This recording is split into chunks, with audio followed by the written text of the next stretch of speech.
Good morning. Let's see, November 7th, 8th, Florida, Georgia, Texans, Jaguars, Monday, 9, Tuesday, 10, Wednesday. I have to go to the store today because there might be a hurricane blowing through all day Thursday in Jacksonville. So, 8, 9, 10, 11, let's see, 8, 9, 10, 11. Today's the 12th. Good morning. I have figured out a possible ruse that was used in the Denise Nasland abduction that makes plausible and good sense to me, and I believe the same ruse may have been somewhat modified and used in the Ann Burr abduction and killing. On the second time that he came back that afternoon, his ruse of hurting his arm was irritating. He was gruff. People didn't like what he was doing. He didn't see, he was already wore out from he had murdered someone that afternoon. So he may have been intoxicated. I don't know what the problem was. So back then, you couldn't just have your dog go in a restroom. The dog would have waited outside. She wandered over to the restroom. She was a good girl. She used the facilities. It may have been crowded. There were 40,000 people, and especially in the afternoon, people might have been getting ready to leave. As people get ready to leave the facility, they go to the restroom.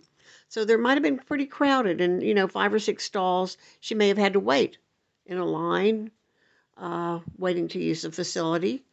She waited to use the facility. She used the facility. She washed her hands. She looked at herself in the mirror and apparently had a conversation with a correctional officer or somebody, a lady. I don't remember. The lady was there with her daughter, and she said she had had a brief conversation with Denise Nasland.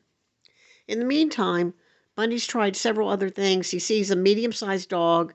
He snatches it up and he put it in that seat that he always had removed, or he may have had removed, or maybe not. But he put it in his Volkswagen just 40 or 50 feet from the bathroom. The line of cars wasn't far from the bathroom facility. She then steps out. He says, "Ma'am, do you have the little brown dog that's been running around? Medium beagle, whatever it was." And she says, "Yes." And she says, "Your dog almost got hit over there, or got hit, or almost got hit in the parking lot over there. I put him in my car because I didn't want, he was running around where people were leaving, and I thought he was going to get run over or something. So I put him in my car for a moment. Could you want to come get him?" And so she walks over to the car. And of course, the dog is in the car. He put the dog in the car because the dog was waiting patiently outside the concrete structure. So she goes over to get the dog.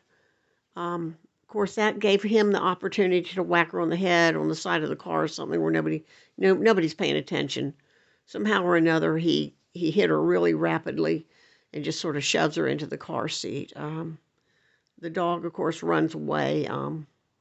So the dog could very easily have been the ruse that he used. He had tried a couple times. One woman, he grabbed a woman at her arm, and she said, "No, I'm not helping you." And, there were several failed attempts at the old ruse. Maybe he was too ruffled. What just wasn't working. And he sees this girl go in, and her little brown dog, 40, 50 pounds, is just sitting out there patiently. And, of course, there's a line. It's getting crowded. It's getting late in the afternoon. People are getting ready to go. You go to the facility before you go home, 40,000 people. There had to be a line. So she waited for her turn. The dog waited outside. She uses a facility. She's attractive, so she looks in the mirror and does a little bit to herself, washes her hands real good because she's a good girl, and then comes out and he says, "Ma'am, hey, did you have a little brown dog? I waited out here. Your dog was running in the parking lot and almost got hit. I put him in my car so he can't, he's running loose and he almost got hit by a car. I put him in my car for safety. Come over and come get him." "Okay, all right." And she goes over and get him, and somehow or another, in an instant, he attacks, and she's down.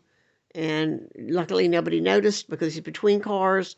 She's bending over to get her dog or something, and then he whacks her. I think it's a very good plausible thing. Thank you.